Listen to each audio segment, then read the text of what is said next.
Doncs nosaltres el que volem fer és convidar a tot aquell que vulgui a passar pel Teatre Tarantana, que alhora és l'associació de veïns de Sant Antoni i està datada del 1992, i els convidem a veure el partit del Barça amb Sampdoria, aquell mític partit que tothom va viure amb molta il·lusió i efervescència a través del partit.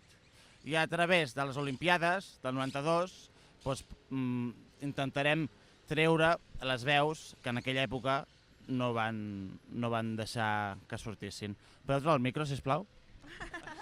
I també, d'alguna manera, és interessant partir de les veus silenciades al 92 per fer... No diríem que fem un repàs de les veus silenciades al llarg de la història, però el tema és que no sé si canvien gaire al llarg de la història les veus silenciades. Aquesta seria la pregunta. I per preguntar-nos també qui està sent avui el silenciat, no?